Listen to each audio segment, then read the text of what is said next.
Hey guys, this is Haritha and ഇന്ന് നമ്മൾ shopping വ്ളോഗാണ് ചെയ്യുന്നത്.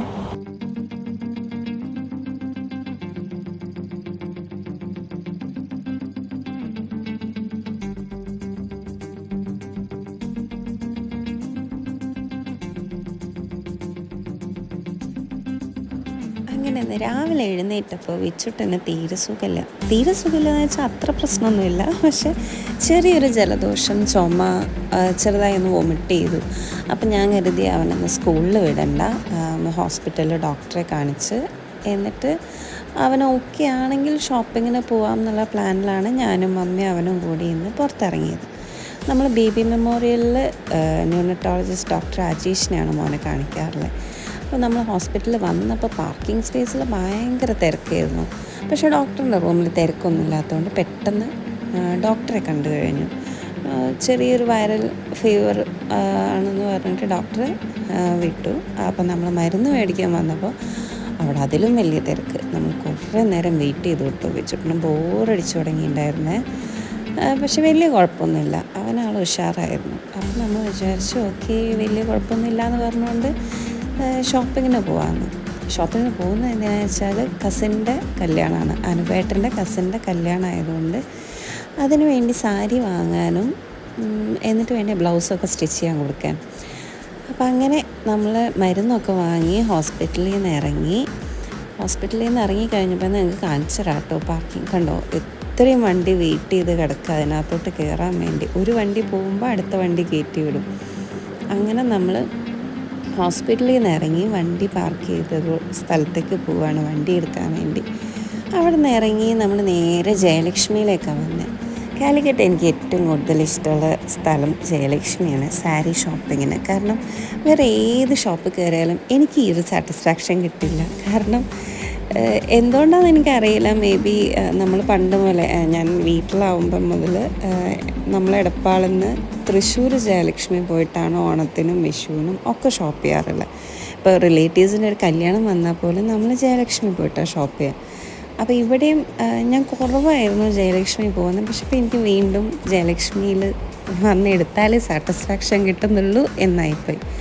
അത്യാവശ്യം നല്ല കളക്ഷനും ഒക്കെ ഉണ്ടാവും ജയലക്ഷ്മിയിൽ. നമ്മൾ എന്താ പറയുക, റീസണബിൾ റേറ്റിൽ നല്ല സാധനം കിട്ടും. എനിക്കതാ വേണ്ടേ. നമ്മൾ ഭയങ്കര റേറ്റുള്ള സാരിയൊക്കെ വാങ്ങി ഷോ ഓഫ് കാണിക്കുന്നതിനെക്കാട്ടിലും എനിക്കിഷ്ടം അത്യാവശ്യം റീസണബിൾ റേറ്റിൽ എന്നാൽ കണ്ടാൽ അത്യാവശ്യം നല്ല ക്വാളിറ്റിയുള്ള സാരി. എൻ്റെ പേഴ്സണൽ ഇതാണ് കേട്ടോ ഞാൻ പറയുന്നത്. ലൈക്ക് എനിക്കിഷ്ടപ്പെടുന്ന സാരീസ് അങ്ങനെയാണെന്നാണ് എനിക്ക് തോന്നിയിട്ടുള്ളത്.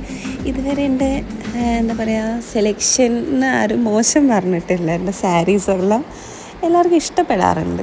പിന്നെ ഡിപ്പെൻസ്, ആൾക്കാരുടേതനുസരിച്ചിരിക്കുമല്ലോ. അപ്പോൾ സാരി എടുക്കുന്ന നേരം എനിക്ക് വ്ളോഗ് ചെയ്യാൻ വേണ്ടി വീഡിയോ എടുക്കാൻ പറ്റാത്തത് കൊണ്ട് എൻ്റെ വീഡിയോഗ്രാഫറിനെ ഞാൻ ഫോൺ ഏൽപ്പിച്ചു. എൻ്റെ വീഡിയോഗ്രാഫറിനെ ഞാൻ കാണിച്ചു തരാം. എൻ്റെ മോനാണ് വീഡിയോ എടുക്കുന്നത്. അവനെ കൊണ്ട് ആദ്യമായിട്ടാണ് ഞാൻ വീഡിയോ എടുപ്പിക്കുന്നത്. എത്രത്തോളം നന്നാവുമെന്ന് അറിയില്ല. പക്ഷെ എനിക്ക് തോന്നി അവൻ്റെ ഒരു ഏജിൽ വെച്ച് നോക്കിയാൽ അവൻ അത്യാവശ്യം മോശമില്ലാത്ത രീതിയിൽ എനിക്ക് വീഡിയോ എടുത്ത് തന്നിട്ടുണ്ട്. അപ്പോൾ ഓരോ സാരി എടുത്തിടുമ്പോഴും അമ്മേ ഇനി വീഡിയോ എടുക്കണോ, ഇങ്ങനെ എടുക്കണോ, അങ്ങനെ എടുക്കണോ 100 ഡൗട്ടാണ്. പക്ഷെ എന്നാലും അവൻ കുഴപ്പമില്ല, നല്ല രീതിയിൽ എനിക്ക് വീഡിയോ എടുത്ത് തന്നിട്ടുണ്ട്. അങ്ങനെ നമ്മൾ പെണ്ണുങ്ങളുടെ സ്ഥിരം സ്വഭാവമാണല്ലോ, ഒരു സാരി എടുത്തിട്ടാൽ നമുക്കത് ഇഷ്ടപ്പെടില്ല, അടുത്തത് എന്ന് പറഞ്ഞ് നമ്മളങ്ങനെ ഒരുപാട് വലിച്ചു വാരിയിടും. അങ്ങനെ തന്നെയുള്ളൊരു ക്യാരക്ടറാണ് എൻ്റെ. ഒരുപാട് സാരി ഞാൻ വലിച്ചിട്ട് നോക്കിയിട്ടുണ്ട് കേട്ടോ. കാരണം ഏത് കണ്ടാലും സാറ്റിസ്ഫൈഡ് ആവില്ല. അങ്ങനെ ഇഷ്ടപ്പെട്ട 2-3 സാരി ഞാൻ മാറ്റി വയ്ക്കാൻ പറഞ്ഞിട്ട് തിരിച്ചും മറിച്ചും അതിങ്ങനെ അങ്ങോട്ടും ഇങ്ങോട്ടും തിരിച്ചും മറിച്ചിട്ട് സാരി നോക്കിക്കൊണ്ടിരിക്കുകയാണ് ഞാൻ. ഗ്രീനും ബ്ലൂവും എനിക്ക് ഭയങ്കര ഇഷ്ടമുള്ള കളേഴ്സാണ്. ഗ്രീൻ സാരി വാങ്ങണം എന്നായിരുന്നു എനിക്ക് ആഗ്രഹം. പക്ഷേ നമ്മുടെ മൈൻഡിൽ ഉണ്ടാവുമല്ലോ ഒരു പെർട്ടിക്കുലർ ഡിസൈനോ അല്ലെങ്കിൽ ഒരു പെർട്ടിക്കുലർ പാറ്റേണോ നമ്മുടെ മൈൻഡിൽ ഉണ്ടാവുമല്ലോ. അപ്പം അങ്ങനെ ഒരു സംഭവം വെച്ച് പോയി കഴിഞ്ഞാൽ എനിക്ക് തോന്നുന്നില്ല നമുക്കത്ര സാറ്റിസ്ഫൈഡ് ആവാൻ പറ്റും. അങ്ങനെ വീഡിയോ എടുത്ത് അവന് ബോറടിച്ച് തുടങ്ങി. അപ്പോൾ അവനെടുത്ത കുറച്ച് ഷോർട്ട്സ് അവൻ്റെ സ്വന്തം. അപ്പോൾ ഞാൻ ആദ്യം വിചാരിച്ചു അത് കട്ട് ചെയ്ത് കളയാമെന്ന്. പിന്നെ വിചാരിച്ചു വേണ്ട, അവിടെ കിടന്നോട്ടെ, അവൻ ആദ്യമായിട്ട് എടുത്തതല്ലേ.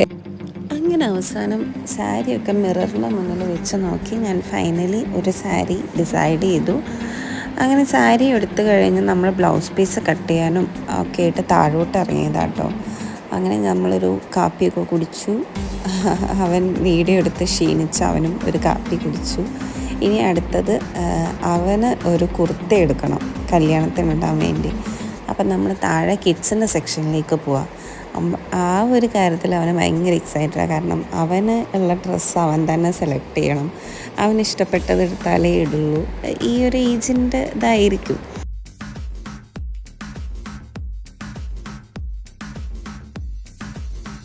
അങ്ങനെ എനിക്കിഷ്ടപ്പെട്ടൊരു കുർത്ത ഇടിയിപ്പിച്ചു, അതവന് ഇഷ്ടപ്പെട്ടില്ല. അതാണ് ആ മുഖം. അങ്ങനെ ഇതാണ് അവന് ഇഷ്ടപ്പെട്ട കുർത്ത. അപ്പം അതെടുത്തപ്പോൾ അവൻ്റെ മുഖം തെളിഞ്ഞു. അത് ഭയങ്കര ഇഷ്ടമായി. അതിൻ്റെ കാരണം എന്നോട് പറഞ്ഞതെന്താ വെച്ചാൽ അതിൻ്റെ സോഫ്റ്റ് ക്ലോത്താണ് അമ്മേ ആദ്യം ഇട്ടത്. കുറച്ച് തിക്ക് ക്ലോത്താണ്, അതെനിക്കിഷ്ടമായില്ല, എനിക്ക് ഹോട്ടാവും അതിട്ടാലെന്ന്. അവ ഇത്രയൊക്കെ മനസ്സിലാക്കാനുള്ള ഒരു പ്രായമായോ എന്ന് വെച്ചാൽ എനിക്കറിയില്ല. ഈ ഒരു ജനറേഷൻ അങ്ങനെയാണെന്ന് തോന്നുന്നു എനിക്ക്. കാരണം ഞാൻ കേട്ടിടത്തോളം ഒരുവിധം എല്ലാ മക്കളും അങ്ങനെ തന്നെയാണ്. അത്യാവശ്യം നമ്മളൊന്നും ഈ ഒരു 6-7 ഇയേഴ്സിലുണ്ടായിരുന്ന മാതിരിയല്ല. അവർ കുറച്ചും കൂടി കാര്യങ്ങൾ അറിയുന്ന കുട്ടികളാണ് തോന്നുന്നു. അങ്ങനെ നമ്മൾ അവൻ്റെ ഷോപ്പിങ്ങും കഴിഞ്ഞു. മമ്മിക്കും ഓരോ ബ്ലൗസ് പീസും കാര്യങ്ങളൊക്കെ എടുക്കാനുണ്ടായിരുന്നു. അതൊക്കെ എടുത്ത് നമ്മൾ ഷോപ്പിംഗ് നിർത്തി തിരിച്ച് വീട്ടിലോട്ട് പോകാൻ വേണ്ടിയിട്ടുള്ള പ്ലാനിങ്ങിലാണ്. ബില്ലൊക്കെ സെറ്റിൽ ചെയ്ത് ഇറങ്ങാൻ നിൽക്കുകയാണ് നമ്മൾ.